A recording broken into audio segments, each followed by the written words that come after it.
ওম শান্তি। আজ 27/6/2024। আজকের বাবার মহাবাক্য। বাবা বলেছেন, মিষ্টি বাচ্চারা, তোমাদের শরীর থেকে আলাদা হয়ে বাবার কাছে যেতে হবে। শরীর সহ বাবা নিয়ে যাবেন না, সুতরাং শরীরকে ভুলে গিয়ে আত্মাকে দেখো। প্রশ্ন জিজ্ঞেস করেছেন বাবা, তোমরা বাচ্চারা নিজেদের আয়ু যোগবলের দ্বারা বৃদ্ধি করার পুরুষার্থ কেন করছো? তোমরা বাচ্চারা নিজেদের আয়ু যোগবলের দ্বারা বৃদ্ধি করার পুরুষার্থ কেন করছো? উত্তরে বলেছেন, কেননা তোমাদের এটাই ইচ্ছে যে এই জন্মে আমরা বাবার কাছ থেকে সবকিছু শিখব, সবকিছু জানবো। সেই জন্যই তোমরা যোগবলের দ্বারা নিজেদের আয়ু বৃদ্ধি করার পুরুষার্থ করছো। শুধুমাত্র এই সময়ই তোমরা বাবার কাছ থেকে স্নেহ পাও। এমন স্নেহ সারা কল্পেও আর প্রাপ্ত হবে না। যারা শরীর ত্যাগ করে চলে গেছে তাদের জন্য বলা হবে ড্রামা। তাদের পাঠ এইটুকুই ছিল। ওম শান্তি। বাচ্চারা জন্ম জন্মান্তর ধরে অন্যান্য সৎসঙ্গে গেছো, এখন এখানেও এসেছো। বাস্তবে একেই বলা হয় প্রকৃত সৎসঙ্গ। এই সৎসঙ্গই তোমাদের পার করবে, অর্থাৎ বিষয় সাগর থেকে পার করবে। বাচ্চাদের অন্তরে আসে, আমরা ভক্তি মার্গেও সৎসঙ্গে গিয়েছিলাম, আবার এখানেও বসে আছি। এর মধ্যে রাত দিনের পার্থক্য অনুভব করতে পারে। এখানে সর্বপ্রথম তো বাবার স্নেহ প্রাপ্ত হয়, তারপর বাবাও বাচ্চাদের ভালোবাসা পান। এখন এই জন্মে তোমরা পরিবর্তন হচ্ছ। এখন তোমরা বাচ্চারা বুঝতে পেরেছ, আমরা আত্মা, শরীর নই। শরীর বলতে পারে না যে আমার আত্মা, আত্মা বলতে পারে আমার শরীর। এখন বাচ্চারা বুঝেছে যে জন্ম জন্মান্তর সাধু, সন্ত, মহাত্মা ইত্যাদিদের সঙ্গ করে এসেছি। আজকাল তো ফ্যাশন হয়ে গেছে, সাই বাবা, মেহের বাবা, ওরা তো সব শরীরধারী। শরীরধারীর ভালোবাসায় কোনো সুখ প্রাপ্তি হয় না। শরীরধারীর ভালোবাসায় কোনো সুখ প্রাপ্তি হয় না। এখন বাচ্চারা তোমাদের হলো আত্মিক ভালোবাসা, রাত দিনের পার্থক্য। এখানে তোমরা বুঝতে পারছো, যেখানে ভক্তি মার্গে সম্পূর্ণ অজ্ঞানতা ছিল, তোমরা এখন বুঝতে পেরেছো যে বাবা এসে আমাদেরকে ঈশ্বরীয় পাঠ পড়াচ্ছেন। উনি হলেন সকলের পিতা। তোমরা সব নারী এবং পুরুষ নিজেদের আত্মা বলে স্বীকার করেছো। বাবা ডেকে বলেন, ওহে বাচ্চারা। বাচ্চারাও প্রত্যুত্তর করে। এ হলো বাবা আর তার বাচ্চাদের মিলন। বাচ্চারা জানে বাবা আর বাচ্চাদের আত্মা আর পরমাত্মার মিলন একবারই হয়ে থাকে। বাচ্চারা বাবা বাবা বলতে থাকে। বাবা শব্দটি খুবই মিষ্টি। বাবা বলার সাথে সাথেই অবিনাশী উত্তরাধিকারের কথা স্মরণে আসে। তোমরা তো ছোট নও। বাচ্চারা তাদের বাবাকে দ্রুত বুঝতে পারে। বাবার কাছ থেকে কোন অবিনাশী উত্তরাধিকার প্রাপ্ত হয়, সেটা তো ছোট বাচ্চারা বুঝতে পারবে না। এখানে তোমরা জানো যে আমরা বাবার কাছে এসেছি। বাবা ডেকে বলেন, ওহে বাচ্চারা। সুতরাং এর মধ্যে সব বাচ্চারাই এসে যায়। সব আত্মারাই পরমধাম গৃহ থেকে এখানে আসে পার্ট প্লে করতে। কে কখন পার্ট প্লে করতে আসে তাও বুদ্ধিতে আছে। সবার সেকশন অর্থাৎ বিভাগ আলাদা আলাদা, যেখানে থেকে আত্মারা আসে। তারপর একদম অন্তিমে সবাই নিজ নিজ সেকশনে চলে যায়। এটাও ড্রামাতে নির্ধারিত। বাবা কাউকে পাঠান না, স্বয়ংক্রিয়ভাবেই এই ড্রামা তৈরি হয়েছে। প্রত্যেকেই নিজের নিজের ধর্মে প্রবেশ করতে থাকে। বুদ্ধের ধর্মস্থাপনা না হওয়ার পর্যন্ত কেউই ওই ধর্মে প্রবেশ করতে পারবে না। সর্বপ্রথম সূর্যবংশী, চন্দ্রবংশীরাই আসে। যারা বাবার কাছ থেকে ভালোভাবে ঈশ্বরীয় পড়াশোনা রপ্ত করতে পারবে, তারাই নম্বর অনুসারে সূর্যবংশী চন্দ্রবংশীতে শরীর ধারণ করবে। ওখানে বিকারের কোনো প্রশ্নই নেই। যোগবল দ্বারা আত্মা এসে গর্ভে প্রবেশ করে। যোগ দ্বারাই বুঝতে পারবে যে আমার আত্মা ওই শরীরে প্রবেশ করবে। বৃদ্ধরাও বুঝতে পারবে আমরা আত্মা যোগ বলের দ্বারা এই শরীর ধারণ করব। আমার আত্মা এখন পুনর্জন্ম নেবে। সে পিতাও বুঝতে পারেন আমাদের কাছে সন্তান এসেছে, বাচ্চার আত্মা আসছে, যা সাক্ষাৎকারও হয়। আত্মা বুঝতে পারে এবার সে অন্য শরীরে প্রবেশ করবে। এই চিন্তন মনে জাগে, তাই না? নিশ্চয়ই ওখানকার নিয়মানুযায়ী হবে যে সন্তান কোন বয়সে তাদের জীবনে আসবে। ওখানে সবকিছুই নিয়ম অনুসারে চলে। তোমরাও যেমন যেমন অগ্রসর হবে সেভাবেই সবকিছু অনুভব হতে থাকবে, সব বুঝতে পারবে। এমন নয় যে 15-20 বছর বয়সেই সন্তান জন্মগ্রহণ করবে, যেমনটা এখানে হয়ে থাকে তা নয়। ওখানে আয়ু হয় 150 বছরের। সুতরাং জীবনের অর্ধেক পথ অতিক্রম করার কিছু সময় আগে সন্তান জন্মগ্রহণ করবে। ওই সময়ই পুত্র সন্তান আসে, কেননা ওখানে আয়ু দীর্ঘ হয়। একটি পুত্র সন্তানই জন্মগ্রহণ করে, তারপর কন্যা সন্তান জন্মগ্রহণ করে। এটাই নিয়ম। প্রথমে পুত্রের আত্মা আসে, তারপর কন্যার আত্মা আসে। বিবেক বলে প্রথম সন্তান আসা উচিত, প্রথমে মেল, তারপর ফিমেল। 10-12 বছর পরে কন্যা সন্তান আসবে। তোমরা বাচ্চারা যেমন যেমন অগ্রসর হবে তেমনই সব সাক্ষাৎকার হবে। ওখানে নিয়ম কানুন কেমন, সব বিষয়ই নতুন দুনিয়ার স্থাপনকারী বাবা বসে সব ব্যাখ্যা করে থাকেন। বাবাই নতুন দুনিয়া স্থাপন করে থাকেন। নিয়ম কানুনও নিশ্চয় শোনাবেন যে নতুন জগতের রীতিনীতি কেমন হবে। তোমাদের অগ্রসর হওয়ার সাথে সাথে তিনি আরো অনেক কিছু শোনাবেন, আর তোমাদেরও সাক্ষাৎকার হতে থাকবে। সন্তান কিভাবে জন্মগ্রহণ করে এ কোনো নতুন বিষয় নয়। তোমরা তো এমনই জায়গায় যাও যেখানে কল্পে যেতে হয়। বৈকুণ্ঠ তো এখন সামনে অপেক্ষা করছে। তোমরা তার খুব কাছাকাছি পৌঁছে গেছো।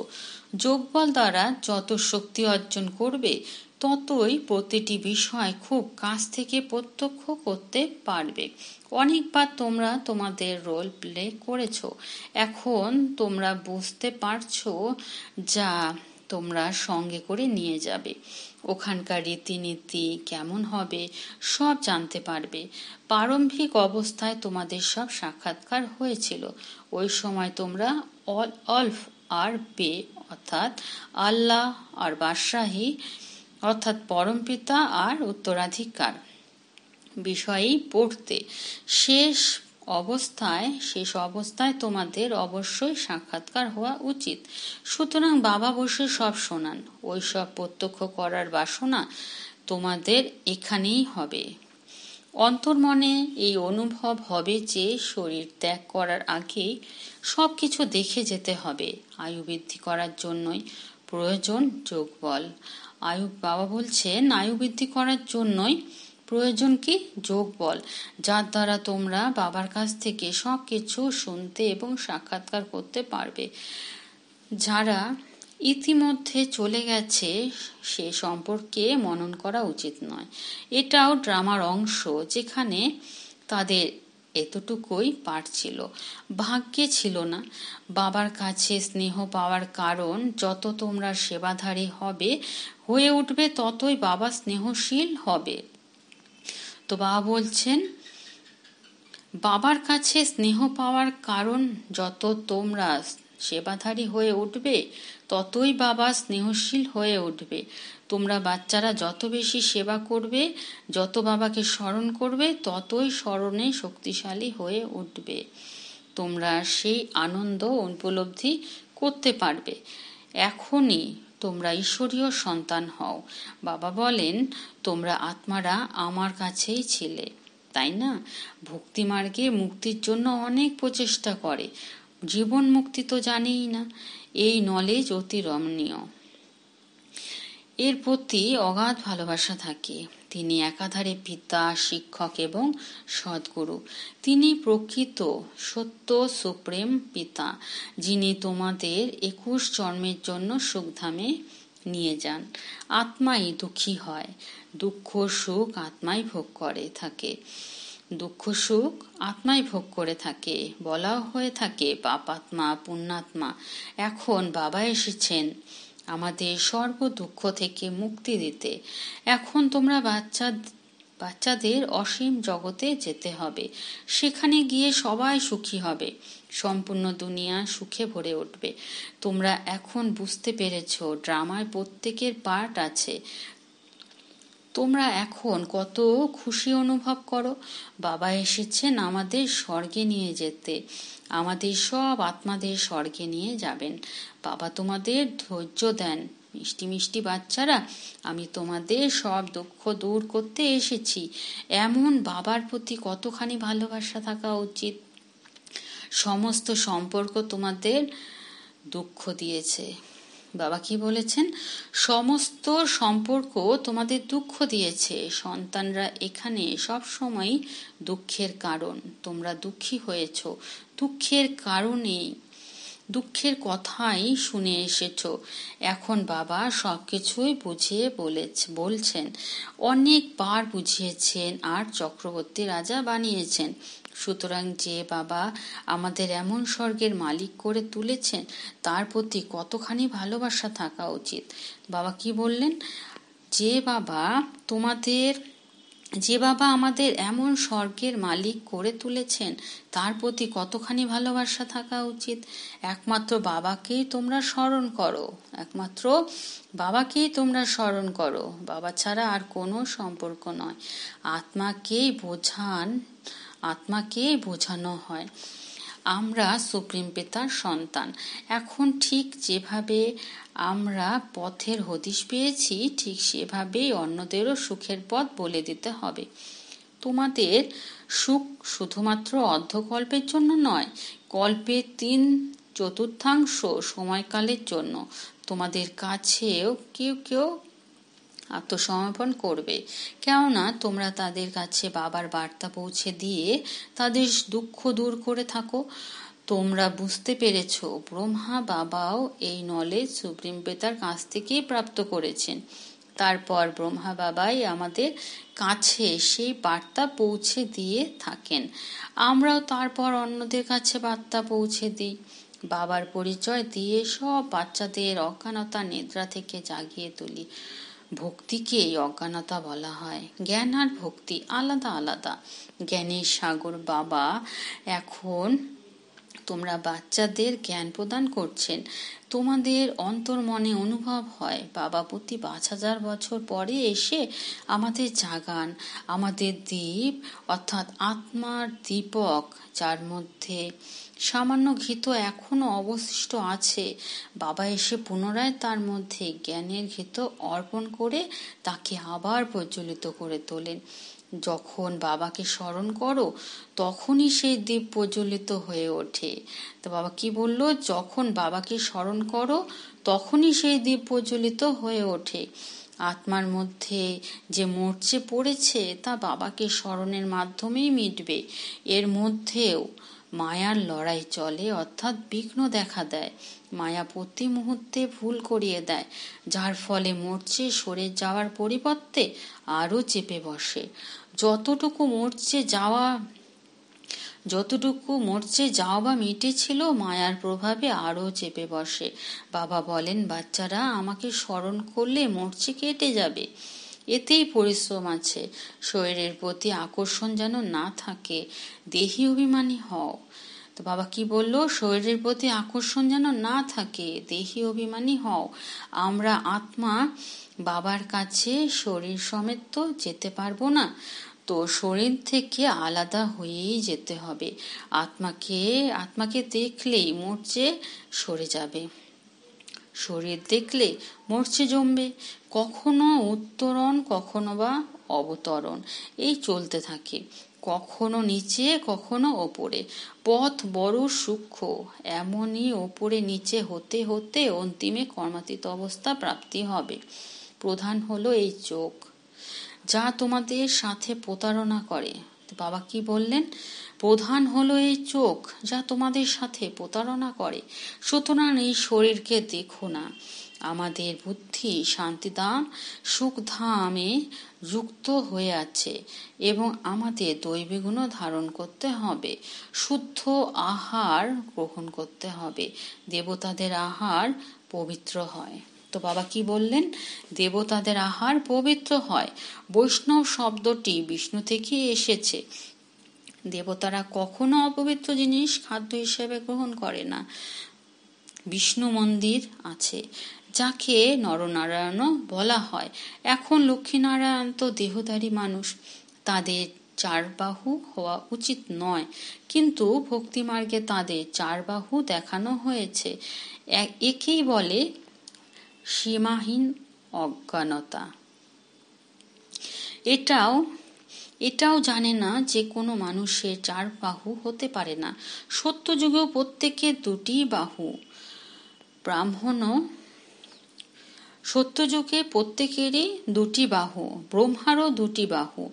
ব্রহ্মার কন্যা সরস্বতী দুজনেরই মিলিতভাবে চার ভুজা দেখানো হয়েছে। সরস্বতী ব্রহ্মার স্ত্রী নন,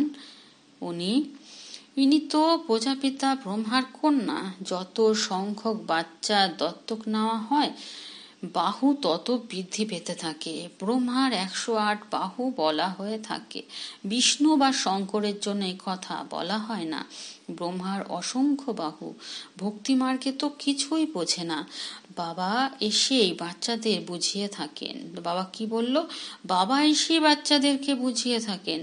তোমরাও বলে থাকো, বাবা এসেই আমাদের বিচক্ষণ বানিয়ে তোলেন। মানুষ বলে থাকে আমরা শিব ভক্ত।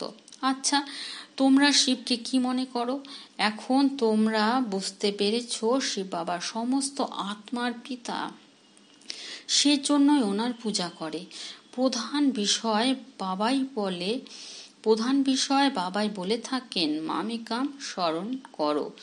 তোমরাও আহ্বান করে বলেছ, হে পতিত পাবন, এসে আমাদের পবিত্র করে তোলো। সবাই অবিরত বলে থাকে পতিত পাবন সীতারাম, গীত গায়।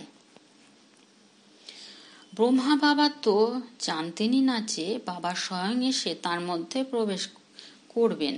তো বাবা কি বলল? ব্রহ্মা বাবা তো জানতেনই না যে বাবা স্বয়ং এসে তার মধ্যে প্রবেশ করবেন। কি আশ্চর্যের বিষয়! কখনো কল্পনাও করেননি আগে। প্রথমে তিনি অবাক হয়ে ভাবতেন, এটা তার সাথে কি ঘটছে। আমি যখন কাউকে দেখতাম সে আকৃষ্ট হতো।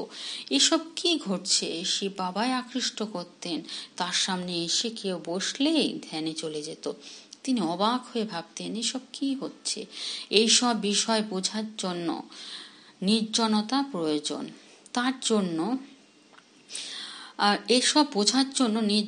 প্রয়োজন। আর তখন থেকেই বৈরাগ্য আসে। তিনি ভাবতে লাগলেন, কোথায় যাব? ঠিক আছে, বানারসে যাব। তো এটা ছিল সেই আকর্ষণ যা তাকে দিয়ে সব করিয়ে নিতে তৈরি করে তুলেছিল। এটা ছিল সেই আকর্ষণ যা তাকে দিয়ে সব করিয়ে নিতে তৈরি করে তুলেছিল। এত বিশাল ব্যবসা সব ছেড়ে চলে গিয়েছিলেন। সেই মানুষগুলো কি করে বুঝবে কেন তিনি বেনারসে চলে গেলেন? সেখানে গিয়ে একটা বড় বাগিচায় বসলেন। কি করলেন বাবা? সেখানে গিয়ে একটা বড় বাগিচায় বসলেন। হাতে একটা পেন্সিল নিয়ে দেওয়ালের উপর চক্র আঁকতে লাগলেন। বাবা কি করাতে চান কিছুই বুঝতে পারছিলেন না। রাতে ঘুমিয়ে পড়লে মনে হতো কোথায় উড়ে চলেছেন, তারপরে আবার যেন নিচে নেমে আসতেন। কিছুই বুঝতে পারতেন না কেন এমন হচ্ছে। প্রথম দিকে এই রকম অনেক সাক্ষাৎকার হতো। বাচ্চারা বসে বসে ধ্যানে চলে যেত। তোমরা অনেক কিছু দেখেছো। তোমরা বলতে পারো আমরা যা দেখেছি তা তোমরা দেখোনি। অন্তিমে বাবা অনেক সাক্ষাৎকার করাবেন, কেননা তোমরা ক্রমশই অনেক নিকটে চলে যাবে। আচ্ছা, মিষ্টি মিষ্টি হারানিধি বাচ্চাদের প্রতি মাতা পিতা বাপদাদার স্মরণে স্নেহ সুমনার সুপ্রভাত। আত্মাদের পিতা তার আত্মরূপী বাচ্চাদেরকে জানাচ্ছেন নমস্কার। আর আমরা আত্মরূপী বাচ্চারা আমাদের আত্মিক মাতা পিতা বাপদাদাকে জানাচ্ছি আমাদের হৃদয়ের স্নেহ সুমন সুপ্রভাতার নমস্কার। ধারণার জন্য মুখ্য সার: 1. বাবার সন্দেশ বা বার্তা শুনিয়ে সবার দুঃখ দূর করতে হবে, সবাইকে সুখের পথ বলে দিতে হবে, সীমিত থেকে বেরিয়ে অসীমে অর্থাৎ হদ থেকে বেরিয়ে বেহদে যেতে হবে। 2. অন্তিমে সব সাক্ষাৎকার করার জন্য তথা বাবার স্নেহে লালিত হওয়ার জন্য জ্ঞান যোগে শক্তিশালী হয়ে উঠতে হবে। অন্যদের কথা চিন্তন না করে যোগ বলের দ্বারা নিজের আয়ু বৃদ্ধি করতে হবে। আজকে বরদান দিয়েছেন বাবা অমনোযোগিতা আর ইগোকে অর্থাৎ অভিমানকে ছাড়ার প্রতি অ্যাটেনশন দিয়ে বাবার সাহায্যের পাত্র হওয়া সহজ পুরুষার্থী ভব। অমনোযোগিতা আর ইগোকে অর্থাৎ অভিমানকে ছাড়ার প্রতি অ্যাটেনশন দিয়ে বাবার সাহায্যের পাত্র হওয়া সহজ পুরুষার্থী ভব। বিস্তারে বলেছেন বাবা, কিছু বাচ্চা সাহস রাখার পরিবর্তে অমনোযোগিতার কারণে ইগোতে অর্থাৎ অভিমানে এসে যায় যে আমি তো সর্বদাই যোগ্য পাত্র, বাবা আমাকে সাহায্য করবেন না তো আর কাকে করবেন। এই অহমিকার কারণে সাহস রাখার বিধিকে ভুলে যায়। কিছু বাচ্চার মধ্যে তো আবার অ্যাটেনশন পাওয়ার অহমিকাও থাকে, যা কিনা বাবার সহায়তা থেকে বঞ্চিত করে দেয়। মনে করে আমি তো অনেক যোগ করেছি, জ্ঞানী যোগী আত্মা হয়ে গেছি, সেবার রাজধানী হয়ে গেছি। এই প্রকারের অহমিকাকে অর্থাৎ অভিমানকে ছেড়ে সাহসিকতার আধারে বাবার সহায়তা প্রাপ্ত করার পাত্র হও, তাহলে সহজ পুরুষার্থী হয়ে যাবে। আজকের স্লোগান: যে ওয়েস্ট অর্থাৎ ব্যর্থ আর নেগেটিভ সংকল্প চলছে তাকে পরিবর্তন করে বিশ্ব কল্যাণের কাজে লাগাও। যে ওয়েস্ট